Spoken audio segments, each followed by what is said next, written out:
Hello, everyone, and welcome to episode 133 of the In a Nutshell podcast. I'm your host, Sean Valls. I've got Joe Mead with me. And today, Joe, we're just going to do a little bit of a basketball update. It's been, a couple weeks since we've, dedicated a whole nutshell to the sport of basketball. We have a Big Ten hierarchy that is starting to form. I don't know if it's all that different from last time. But the fact of the matter is, Joe, is that we're less than 2 months away from Selection Sunday. So, what have your takeaways been from the beginning part of Big Ten play? Yeah, I think it's really funny. Aside from Nebraska, it's kind of the same race as last year. The only other factor that someone could correct me on, which would be fair, is Illinois looks a little more consistent than they did last year. Aside from that, though, it's your main three players. It's Purdue, it's Michigan State, and Michigan. And I know people are going to roll their eyes at, kind of Michigan, but they really only had a 2 year absence under Jawan Howard. His last 2 years there, 21 they win it, 22 they're in the Sweet 16. So I think you could throw them up there. Then you have like kind of the middle of the road teams that no one wants to play against. Clearly Michigan found that out with Wisconsin. Uh, you know, no one really wants to go out west to play a pretty decent UCLA team. And then you have a bunch of other teams that formidable at home and teams you don't want to catch shot. Your Ohio States of the world, your kind of your Iowas too with their weird style of play. So I think unlike last year, I don't know if we're going to get a lot of teams into the tournament this year. But hopefully, for the conference's sake, there's a lot of cannibalization and kind of those bubble teams like UCLA, for example, got a signature win against Purdue pretty recently. It'd be good to have some more of those guys get some of those. I think we know how good the top of the league is. Like you said, the five teams that are currently ranked are all very good and on their way to a protected seed most likely. I we just need to figure out like how good is the middle. We've had some unbalanced scheduling. I think anybody from Wisconsin, and I'm looking at the ESPN Big Ten standings here. So Wisconsin, who is in sixth place, all the way down to USC, are probably in the tournament right now. Maybe not USC, but certainly Iowa, UCLA, Ohio State, and Wisconsin are in. And then is there room for a Minnesota or an Indiana to jump in there? I hesitate to go below that because I think we have the top six tier that is pretty cut and dry, Joe, and then I think the bottom six is probably going to stay there too.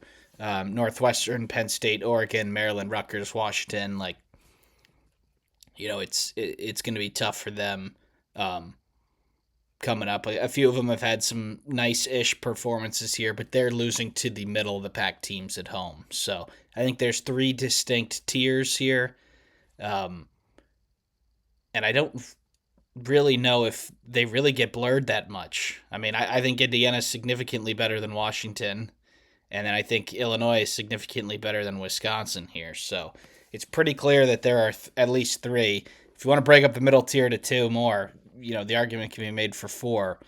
But the hierarchy is definitely a little bit more clear at this point in the year than we probably thought. Yeah, I completely agree, Sean. And it's pretty surprising because we're only 7 to 8 games in, barely 40% of the way there. And truthfully, I can name on four fingers who's going to win the conference. And yeah, easily you could have said that last year. But it's funny because anywhere 5 to 10 is anyone's guess, especially if a team gets hot. Like right now, Nebraska's clearly the hottest team, maybe in all of college basketball, and especially the Big Ten. But, their stretch coming up at Minnesota, at Michigan.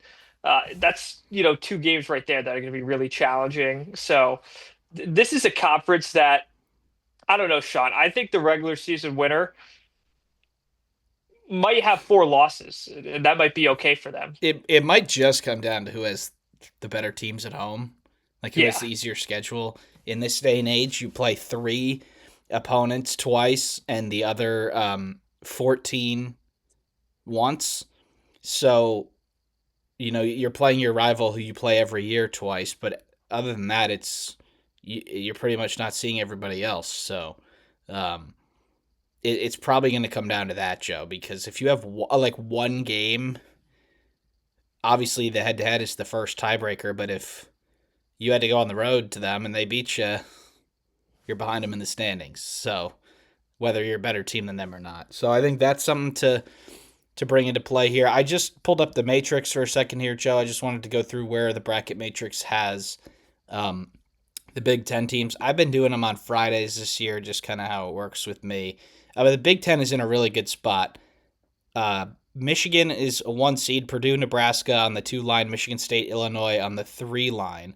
So that is 5 teams in the top 3 seeds. That is obviously really good. And then you have to scroll quite a bit to get to the next Big Ten team. Wisconsin at a 9, USC at a 9, Ohio State at an 11, and then you'd have to think that UCLA, after their win last night when we're recording this, that has obviously not baked itself into the average here. You have Indiana that's just a little bit off.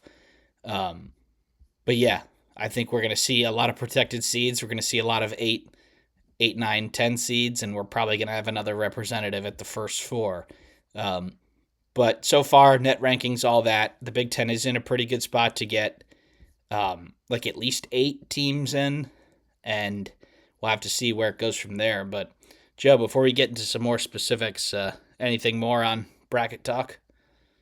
No, I think you laid it out perfectly. I know a lot of people, some of our viewers who I know personally give a lot of flack to Sean for Michigan State at a 4. I think They were the you would first move them up to four. a 3. Yeah, you'd probably move them up to a 3 with all the other attrition that's gone on throughout college basketball. But it's funny that Sean points out that gap because last year there wasn't a huge gap. We had someone on, the 2 line. You had 3 line, 4 line, 5 line. Like we pretty much were represented as a conference on all lines. This year, as it shapes, it's not looking that way unless Wisconsin or maybe one of these Ohio States who I think definitely has the capabilities to get hot can really get on a roll here. And Joe, I'm thinking of this right now, but there might be some bracketing issues here. Because if you think about it, if Michigan is a 1 seed, then the 8, 9 in that region cannot be from the Big Ten.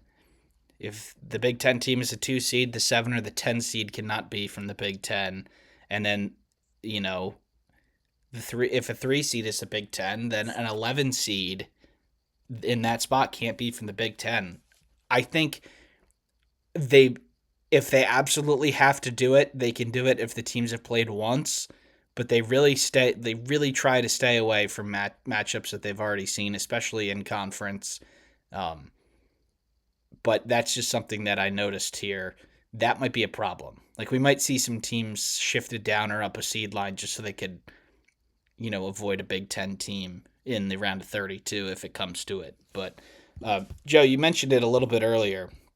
Purdue just had their LA trip where they went out and played UCLA and USC, and the way that those games are lining up this year is that they're 2 quad 1 opportunities on the road against bubble teams. A lot of teams would go out there and take 1 for 2, but Purdue gets USC here 69-64 on Saturday, and then in just very odd fashion they drop the game last night to UCLA 69-67 with just a simple pick and pop for Tyler Bilodeau, who hits a 3. In some circumstances, Joe, going into this, Purdue probably not the end of the world for them to take 1 out of 2 here, but now we know what's happened at the end. Got to feel like one slipped through their fingers. Yeah, definitely. I think both games there were complete lapses by Purdue. You start down 22-8 to USC. Uh, Apologies for the timer going off, but you start down 22-8 against USC. Then the UCLA game, they never really pull away. They never, and that was a problem I called out with Purdue last year as well, Sean. I never thought in games, they'd be up, 6 to 10 at times, and then all of a sudden the other team would be back within 3 minutes. That's something Purdue really has to get sorted out. I think they have the offensive capabilities to really go on runs, and I think that's what separates them in a lot of these metrics with the Michigan sometimes. I think Michigan and Michigan State, to be quite fair, do really well at stretching these leads. It's kind of funny with Michigan State. Whenever they have a like 4 point lead in the second half, very rarely does that get cut into. In fact, it's more common that it becomes a 14 point lead than it ever swinging back in the way of their opponent. So it's it's really disappointing that Purdue hasn't figured that out at this point when that was clearly a problem last year. I think Daniel Jacobson coming on could be a huge help to that. But so far, Sean, I'm not going to lie. Ever since that Wisconsin game, the first Saturday of January, Purdue's kind of been not lackluster. I just think they haven't come close to playing their best basketball yet. Yeah, they've left the door open here. I thought they deserved to win this game against UCLA, but probably the best point guard in the country had two big turnovers. And I think unfortunately that probably just happens. I think we all know that Purdue's a better team than UCLA, but you leave the door open for a team that's really desperate for a marquee victory, and a good 3 point shooter made a three. Like, it's unfortunate, but I don't think it's the end of the world. They still get out of there with a Q1 win, and they head home, I'm assuming, to play their next game. But, Joe, I want to bring this to Mick Cronin. Don't know if you saw what happened after the game. The, Hard not to. the complainer in chief, that is Mick Cronin, decided to complain after picking up his team's biggest win in years by complaining about the Big Ten scheduling, and they've started with five of their first 7 games on the road, and how much traveling they've done. I just wanted to get your thoughts on that.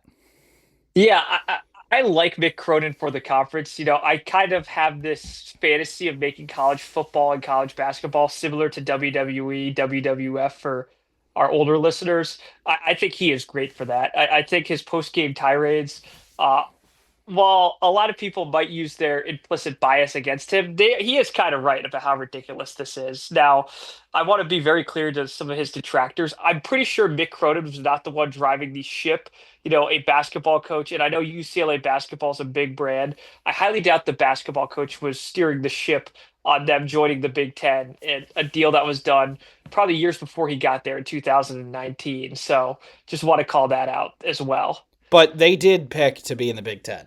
Like, Yep.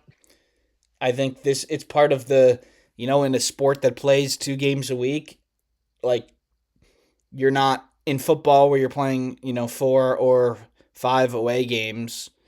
Like, you're going to have multiple trips out there, whether it's to the Midwest or to the East. Like, it's probably not all that different from them. It's far. Regardless, Mike and I have talked about it in the ACC. You have 2 teams in California, 1 team in Texas, and then the rest actually in the ACC. It's still far for SMU to go to the Cal schools, just because it's not as far. We saw it a little bit last year with the toll that it took on certain teams, and while the West Coast trip, or in UCLA's case, an East Coast trip, the performances in those games weren't all that different, but it was when they got back after the long road trips did this.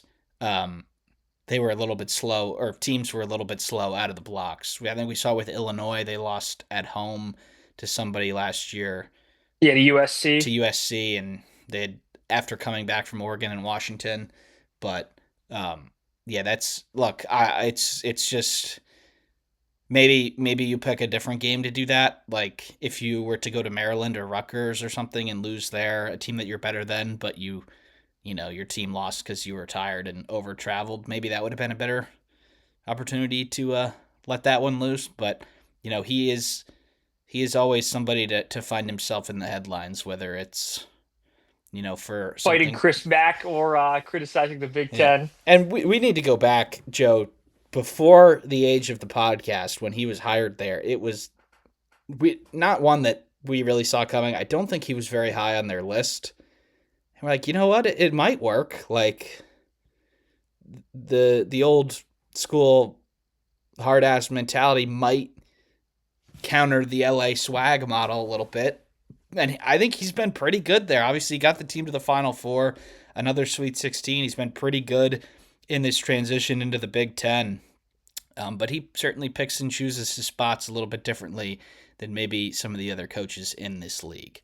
But all right, we had another team that went on a West Coast trip, Joe, and that was Michigan State. They went on the Pacific Northwest trip. Washington and Oregon, obviously a little bit of a different quality of opponent this year. They get out of there 2-0 with 2 very strong victories. It seems like since that loss at the bank to Nebraska, they are locking it in defensively. 51, 66, 60, 63, and 52 points given up. Michigan State seems to be locked in defensively.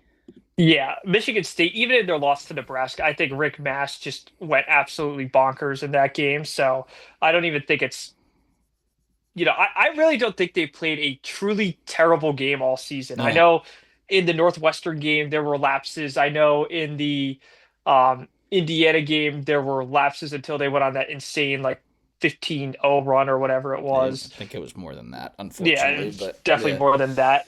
But this is a team, I think Sean called it out, one of our last basketball casts. The recipe to beat them is pretty annoying because you're going to be in a close game with them. They're going to out rebound you. And that applies for even a Michigan or Purdue. They will out rebound you.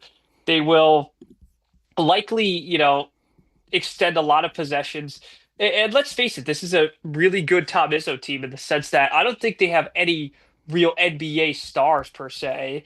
I think they lack the Richardsons of last year, and I still think in a way they miss Jaden Akins. But when this team hits their three pointers, if Jackson Kohler gets going again, I know he kind of was in a little bit of a lull on that West Coast trip. Not going to look too much into that.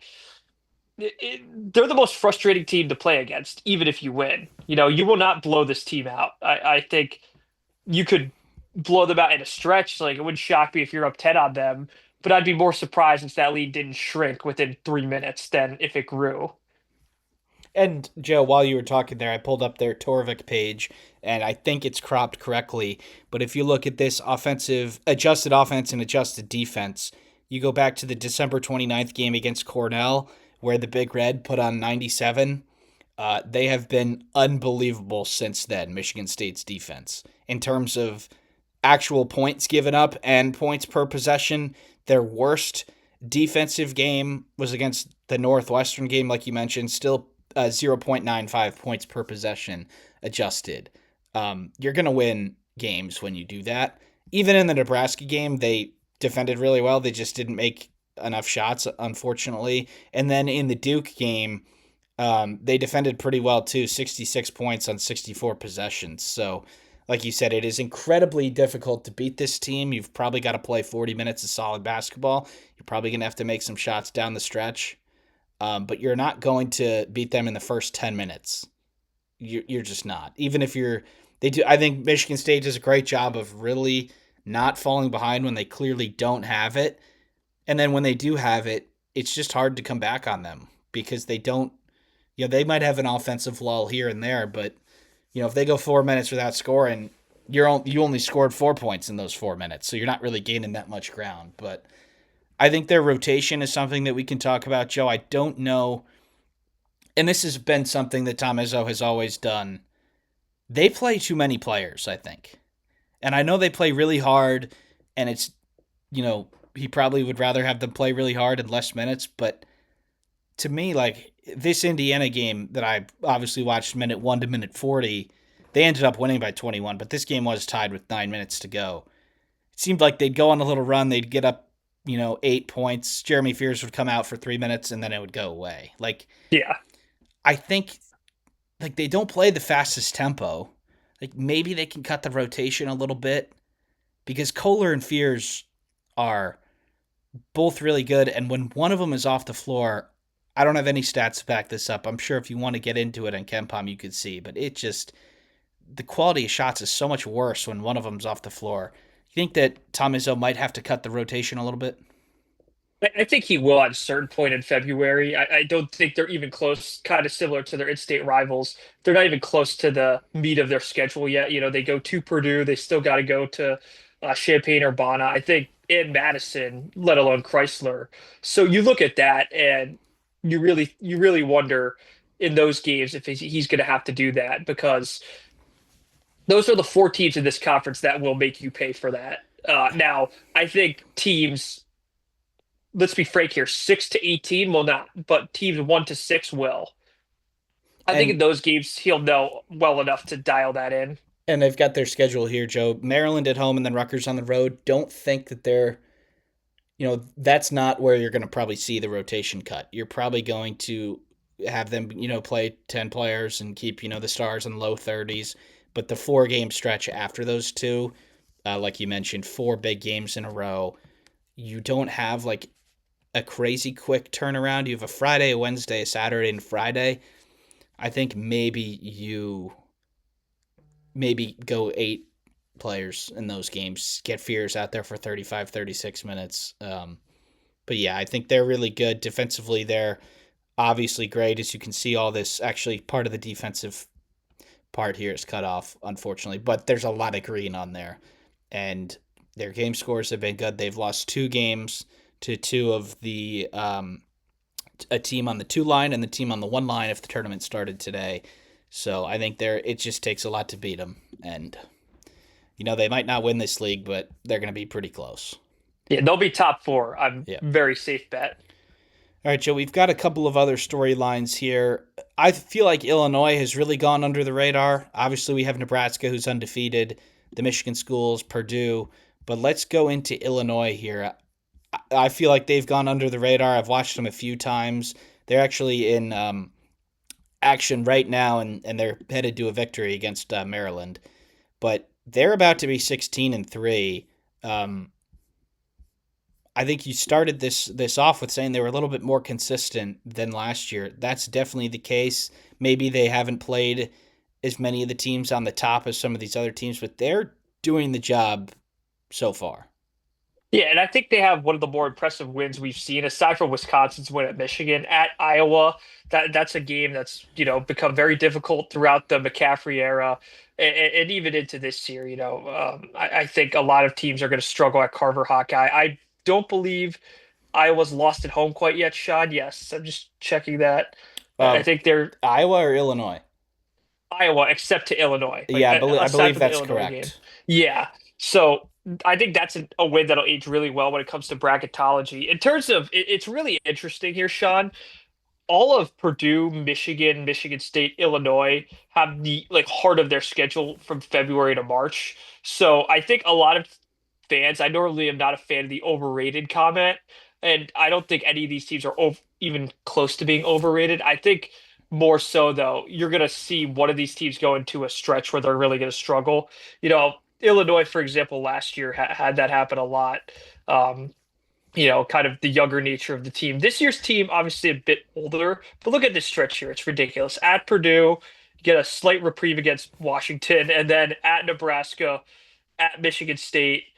That is a ridiculous stretch. I know they have the purple schools in between as kind of the bye game, if you even want to call it that. But we're going to find out very quickly. Illinois is 1-6. We're going to find out quickly, if they're 1-3 as opposed to 4-6. And I think a lot of people think they're 4-6. I happen to think, aside from Michigan, they have the highest ceiling in this conference with their lineups and their shooting ability. But what say you, Sean? And a big piece of news that just came out a couple days ago: Kylan Boswell is out for a month, give or take. He kind of makes the offense tick. Wagler has been running more of the offense recently in his in well before Boswell's absence, and I'm not watching the Maryland game right now, Joe, but I would think that he's running the offense here too. But obviously, Boswell is one of the most impactful players in the conference to their team. You probably want to get him. You see this in bold here on Torvik is the schedule, and those are the quad one games. You have 6 of them in a row between Northwestern and Oregon at home. I think you'd like to get Boswell back somewhere in there just to because Illinois is not Michigan State. They don't play the deepest rotation. They have a pretty the Ivisic brothers switch out at the 5. You have Jake Davis, who can give some minutes at the 3 or small ball 4. You have Petrovic, who's trying to get into it a little bit. You have Humrickhouse, who's a corner shooter. I don't know if I do. You think there'll be a drop off without Boswell? Yes. Yeah, there In has to terms be. of record, there definitely will be. And it sure might cost them the conference crowd, but I think just metric wise and everything else I'm seeing on Ken Palm, Torvik, whatever. Yeah, they're number I, 5 right now in Torvik. There's no way they keep that up. well, no, but I'd be shocked if they're not a protected seed, though, Well, Sean, yeah, in the NCAA tournament. yeah. I think that, I don't and think their floor is as low as last year's, what I'm saying. I don't think yeah, we'll see them having to play a 2 seed in the NCAA tournament. yeah. They've got 3 Quad 1A wins already. Illinois on a new or Tennessee, they are Illinois. Texas Tech on at home. That's actually teetering between A and B. Tennessee on a neutral. You have Iowa on the road, and then Ohio State on the road is actually a Quad 1A win right now. Yep. So those don't go away unless the teams that you play fall off. They have another Quad 1B win. They don't have any losses outside of the top quad. Like Joe, if Boswell say they lose, they go 4-4 or 5-3 over the next 8, and Boswell comes back and they get back to the top. Like the committee will definitely take a note of that. And for bracketing purposes, I think Illinois is in a pretty good spot to withstand a little bit of a tough run here if it comes. Yeah, and I think, one last thing we're going to move on here is Illinois kind of got critiqued last year because of their massive talent and, early exit from the tournament that we all foresaw based on where they were seated. I think Brad Underwood really took that in stride. I think he did an excellent job reconstructing the roster and retaining certain guys like a Kylan Boswell, for example, even a Ben Hummerkaus. But, Ivasic, one last thing I'll say here, Sean. Uh, I think they're going to be a heavily bet on team to go far in March. Maybe not win it all, but I think the way they play and the depth, hopefully they'll have by then, uh, is going to be one of the better two or three from this conference. All right, Joe. Well, I think it'd be pretty irresponsible not to get to the team that currently sits at the top. The 18-0 Nebraska Cornhuskers, one of 3 teams remaining in Division One that are undefeated. It is Arizona, Miami, Ohio, and Nebraska. Their season has been, just amazing to witness. They are a really solid team, but it seems like that fate has been on their side a couple times here when they've won games that have gone down to the wire. Um, they crush the teams that are in the middle of the pack. They play close games against the tournament teams, and they do things that good teams that win close games do. They make free throws. They don't turn it over. It seems like that this formula for Nebraska is going to last here down the stretch, whether they win the conference or come in fifth. Honestly, I think you still might be a top 10 team in the country if you're the fifth or sixth best team in this league. But when obviously the Michigan away game, they're 12.5 point underdogs, according to Torvik, which is pretty wild. But they do have a tough trip to the barn at first. Nobody has won there in regulation in the Big Ten in Minnesota. Minnesota beat Indiana and Iowa, and then they lost twice in overtime to Wisconsin and USC. So that'll be a tough game, but do you think that there's a regression coming for Nebraska, or are they just going to keep winning?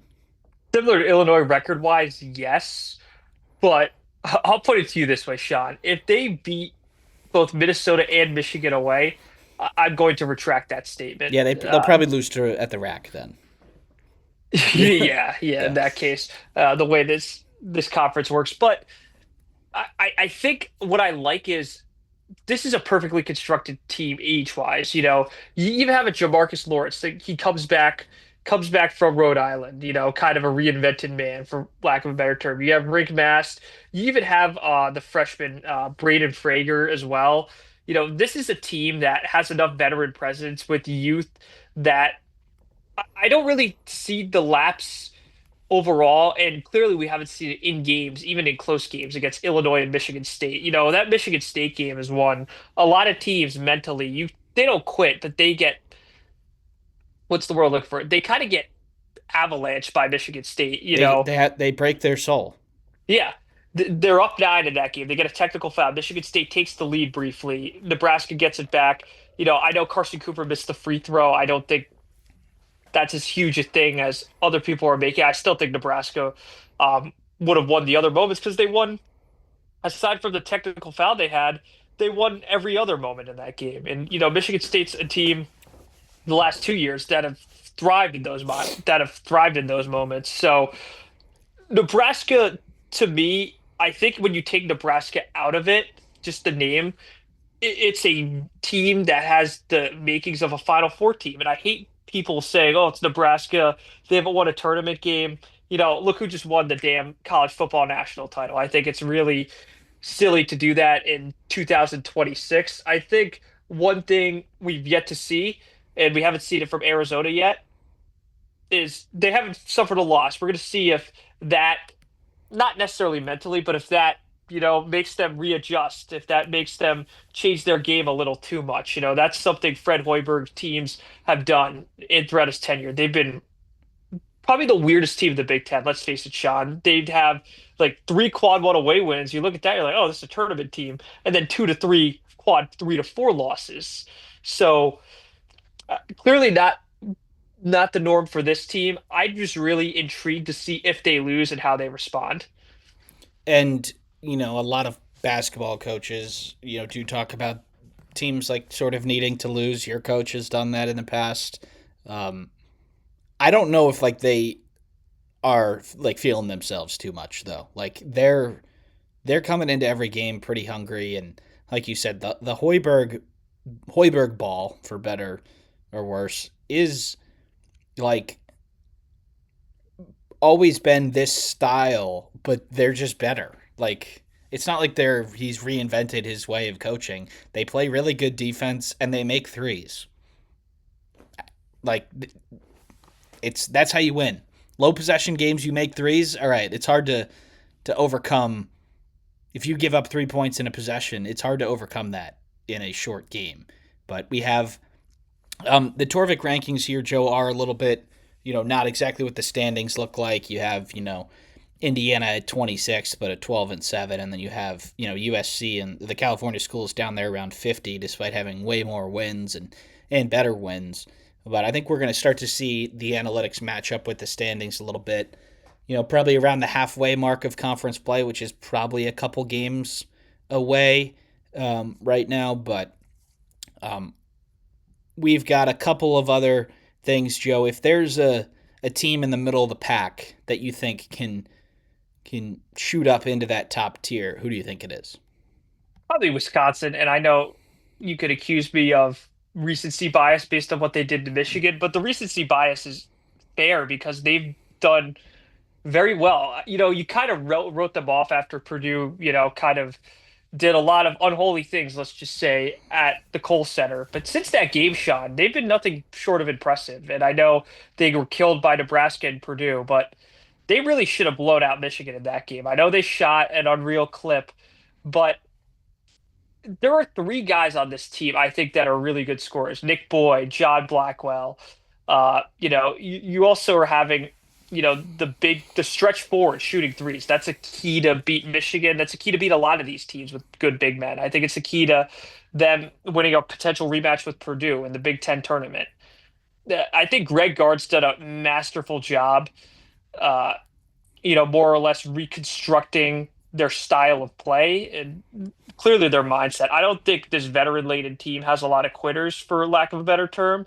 And they do have enough returners on this team where you see a lot of continuity and, stick with it, for lack of a better term.